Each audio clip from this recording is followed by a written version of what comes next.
You can eat in the kitchen. Family sits at this table. The words hit the room like a slap, and every conversation around me just stopped. I stood there holding a paper plate someone had shoved into my hands instead of the china everyone else was using. My sister-in-law let out a short laugh.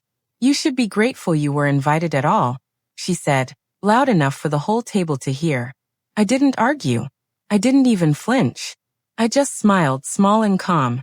And that quiet smile confused every single person watching me. They thought I would accept the humiliation right there in front of everyone. They had no idea what was about to happen. My name is Lauren Mitchell. I'm 35 years old, and I teach high school English because I believe kindness matters more than status. I married into a family that believed the opposite. To them, appearances were everything, and reputation was the only currency that counted. From the very first dinner I attended with my husband's relatives, I understood I would never be quite good enough, no matter how much I gave. I planned birthdays.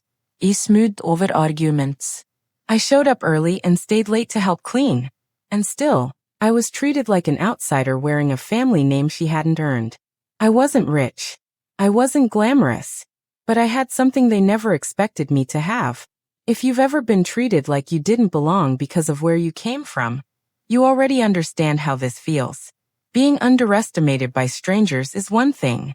Being underestimated by the people who are supposed to love you is something else entirely. I stayed quiet for years to keep the peace. Have you ever done that too?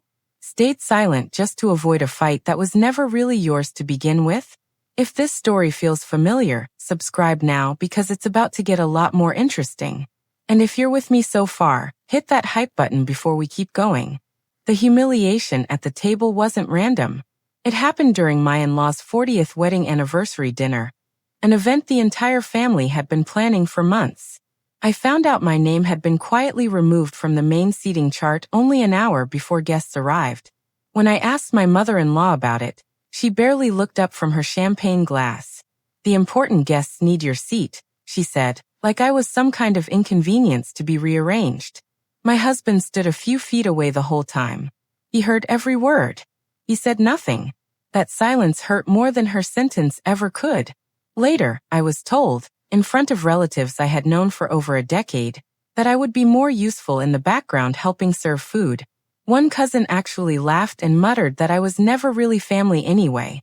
I looked around at the smiling faces, the clinking glasses, the perfectly decorated hall I had helped organize weeks earlier, and I felt something inside me go still. Not angry, just still. I set my paper plate down gently on the table, turned, and walked out of the room without a single word. Someone behind me whispered, "She finally broke." They had no idea how wrong they were. In the weeks that followed, the betrayals kept stacking up, one after another, like bricks being placed on top of me. I was cut out of the official anniversary photos entirely, as if I had never even been present. When family friends asked where I was in the pictures, my husband let his relatives spin a story that I had ruined the mood and left early out of jealousy. Jealousy. As if I envied a family that treated me like hired help at my own husband's parents' celebration. I heard the whispers. I heard the lies traveling from room to room, growing a little more dramatic each time they were repeated. I didn't cry in front of them. Not once. Instead, I stayed calm, almost unsettlingly calm, and I started making phone calls late at night, quiet conversations no one in that house understood. My relatives mistook my silence for defeat. They thought I had simply given up. But every insult, every cruel joke, every moment my husband chose comfort over loyalty, I quietly absorbed and remembered. Somewhere along the way, I stopped believing I deserved this kind of disrespect. I started believing I deserved better. What they didn't know was that I had a plan they never saw coming. For years, without any real intention of using it, I had been keeping records. Emails filled with cutting remarks about my background. Text messages revealing financial dishonesty hidden behind the family's polished image. Voice recordings capturing insults disguised as jokes and manipulation dressed up as concern. I never planned to expose any of it. I just couldn't bring myself to delete the proof of how I was really treated. But after that anniversary dinner, something shifted. I reached out to someone who knew exactly how to bring the truth into the light, calmly, carefully, and legally. That someone was an old family lawyer, a man who had quietly represented this family for over 20 years, and had watched every bit of unfair treatment directed at me without ever saying a word. When I finally called him, he didn't sound surprised. He told me he had seen enough over the years to know the truth needed to come out eventually. Together, late at night over coffee and old files, we organized every message, every recording, every piece of evidence into something undeniable. Meanwhile, the family grew even more confident, certain I had disappeared out of shame. My husband assured everyone I would come crawling back with an apology. They had no idea the balance of power had already begun to shift beneath their feet. The moment came during a family meeting about estate planning, held just weeks after the anniversary. Everyone expected me to sit quietly in the corner, the way I always had. Instead, the lawyer walked in beside me and calmly interrupted the meeting before it could even begin. He placed printed emails on the table, one by one, each contradicting the family's carefully built image of warmth and kindness. Then came the recordings.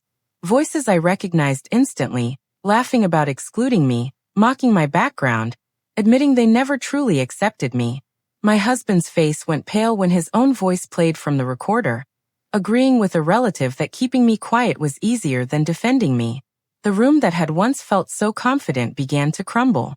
Relatives who had smiled and mocked me weeks earlier started blaming each other, their united front falling apart in real time. Through it all, I stayed composed. I answered every accusation with facts, not emotion. The lawyer explained, calmly and clearly, the legal consequences several family members now faced for their financial dishonesty. People who had humiliated me at that dinner table were suddenly begging me not to release anything further. I refused revenge. I never wanted to destroy anyone. I only wanted accountability. Respect isn't something you demand, I told them, my voice steady and cold. It's something you earn. In that moment, I watched a family realize they had lost the one person who had genuinely cared about them, long after it was too late to matter. After that day, I made a decision that changed everything. I distanced myself from the toxic dynamic I had tolerated for far too long, and began building a healthier future for myself. I leaned into my work, my friendships, and the quiet peace I had been missing for years. My husband finally understood what his silence had cost him, though understanding it didn't undo the damage. Looking back now, I don't see that walk out of the anniversary dinner as losing anything. I see it as the moment I finally chose myself. If you've ever been humiliated or excluded at a family celebration, I want you to know you're not alone. Share your story in the comments if this resonated with you. If you're working on building healthier boundaries in your own life, subscribe, because these stories are for you. You deserve respect, even from family, especially from family. Click hype if Lauren's journey meant something to you today. Standing up for yourself is never easy, especially when the people hurting you share your last name. I hope this story reminded you that your voice matters, even in the rooms where you feel smallest. If you're part of this community, subscribe and stay with us. Hit hype if this story reached you the way it needed to.